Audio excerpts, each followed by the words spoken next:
What is up, guys? Hope you're doing well. Hey, I want to share about a phenomenon, really, but more so a couple specific individuals that I just appreciate God putting in my life, a way that He's given me family. Y'all know that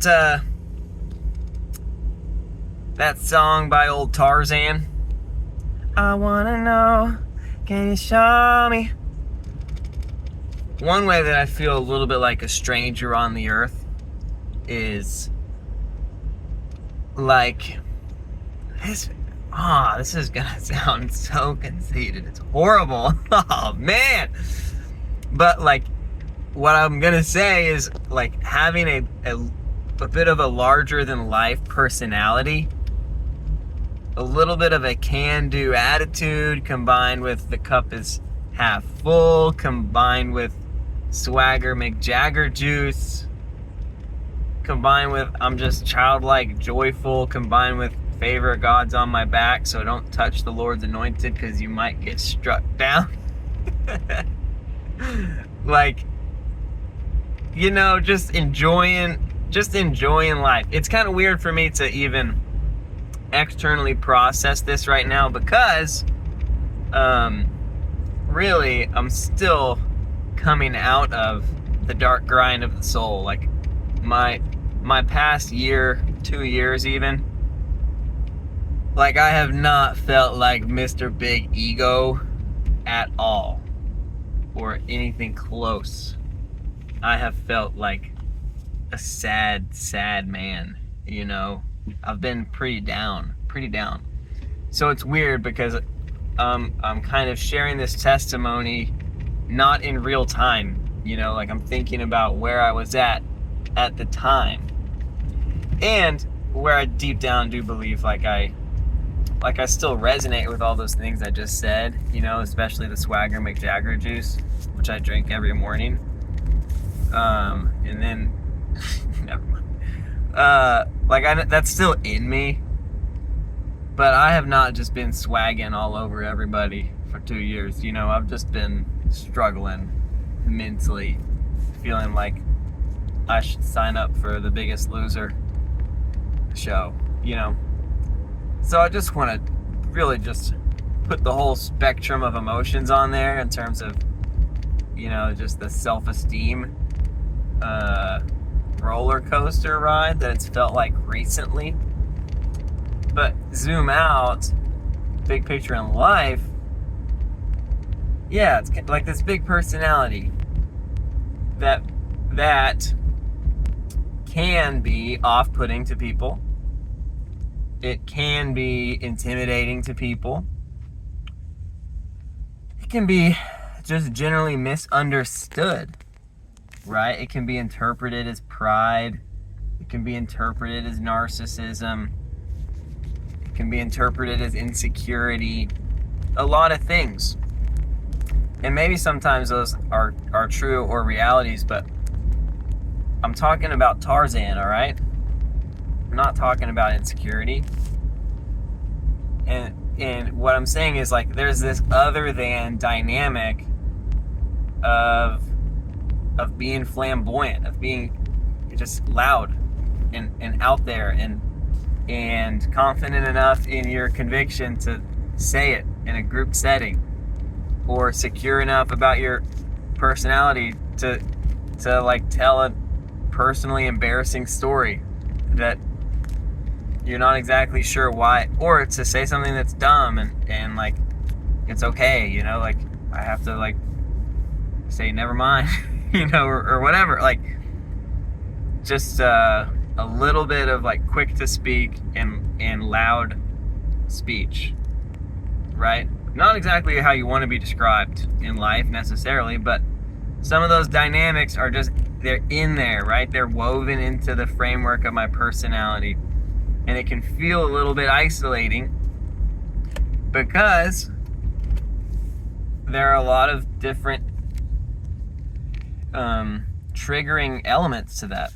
Some people that might be somehow inspired by that or look up to that might feel some of that intimidation, to where now there's some level of relational distance in light of this bigness of personality.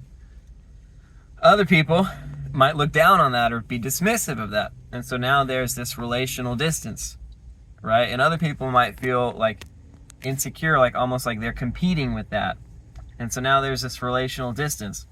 And so while simultaneously, you might expect, if you have this big, fun, flamboyant personality, you know, the way that people imagine your shoes might be kind of like thinking that you have a lot of people that are very close to you, because that might be desirable or fun or interesting, or like up and coming, and oh, I want to know that guy, you know, like he's a good guy to know, or he's going places. Yeah, I don't know, like how people think about things, but what I'm saying is the expectation, if you're big and fun, is that you feel very known, that you feel like you have a place, you feel like people, you know, must just like flock to that person.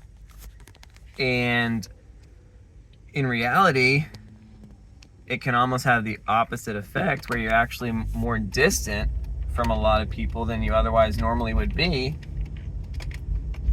which is which just contributes to that Tarzan feeling. I want to know the strangers like me. I want to know, am I just crazy? Am I actually just prideful and insecure and conceited and narcissistic? I don't think that I'm trying to do that. but I feel that relational distance from a lot of different angles, right? Enter 2017 in the UAE, Topher Villasana. Topher, man. Tell you what, not that many people that host an event at their house called Crunk Night. Alright, but Topher is the guest. He is the guest. He's the headline of Crunk Night. Thank you, Brady and Terrence, by the way, for putting that on. Honestly, shout out Brady and Terrence. I could absolutely put them in this category. But I wasn't as close of friends with them. But they were like the early signs of like, maybe there are even bigger and louder people out there than I am. Certainly there are at least a few people bigger than I am, you would imagine. That's a reality. But Topher, man, he lived in the UAE, and also, so anyways, huge personality. Just love it, and love Topher. And that summer, it was such a gift too, not just because, oh my gosh, I feel known in these different ways that I have felt distant, but also he was like the only friend that I had, because we were living in the UAE for 3 months, and on our team there were 0 other males. It was just me. But Topher lived there long term, but had also kind of recently moved there, and so like he wasn't necessarily super well entrenched in all these relationships that were preoccupying him. So there was a mutual like value or affinity there, but getting to rub shoulders with him for those 3 months was a gift, because I also got to pick his brain on these dynamics, you know, and hear his thoughts about it, hear how he's processed it. And he's a little older than I am. He'd done some things I'd never done, been some places I've never been. And so to glean from him, but also just feel so accepted and so known and so wanted, and not intimidate. Like Topher, there's just no way he was ever going to be intimidated by me or offended by me. Like, he had enough bigness to take whatever it was I was going to throw at him. And that was just such a great blessing for me. Part 2, the other Sigma male that I just got to shout out, Kevin Valle. Or is it pronounced Valle? Just kidding. Kevin Valle. Enter in 2019. that spring, right before I moved to Arkansas, inconveniently, because it would have been great to have lived in the same place for longer. But we become good friends with, Kevin. He wasn't trying to waste his time with Jeremy when we were college students, even though we were in like the same grade and had some mutual friends. Kevin was way too cool for me. Okay, so let the record show. Let the record show. All right. But full circle, a few years out of college. And where's J Train? He's right here in corner. Kevin.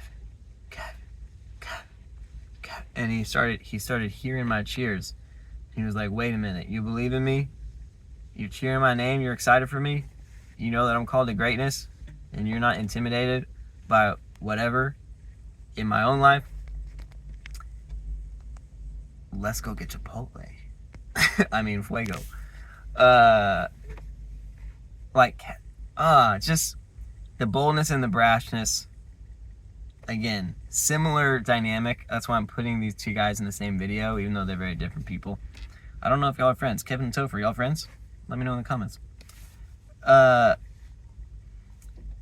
So, also a moment of feeling known, but a couple unique angles to Kevin is that we just shared some steps of life. I was moving to Arkansas to become a college pastor. Like a year later, he became the college pastor at the church in College Station. After a couple years of college pastoring, I transitioned into entrepreneurship. Kevin transitioned out of college pastoring into entrepreneurship. He's launching, like right now as we speak, making big old moves. So way to go, King Kev. Also, he's bold enough to call himself King Kev, or to allow other people to call him that. I love it. I love it. None of these people, myself, Terrence, Brady, if you want to throw them in there, Topher, Kevin, are without any type of flaw or mistake by any means, but I just want to testify that God really helped me just feel more comfortable with who I am, and even explore ways that I've even tried to hold myself back or tone things down because of that just being loud, and ways that Topher and Kevin have been able to fuel fire for me, not just give me space to be okay with where I'm at, but even to grow further into some of those things that I've described. And so just so thankful for the fire that these guys walk in, and for the ways, whether it's related to just living radically for Jesus, or being present as friends, or ministry, or entrepreneurship, or just the security of personality.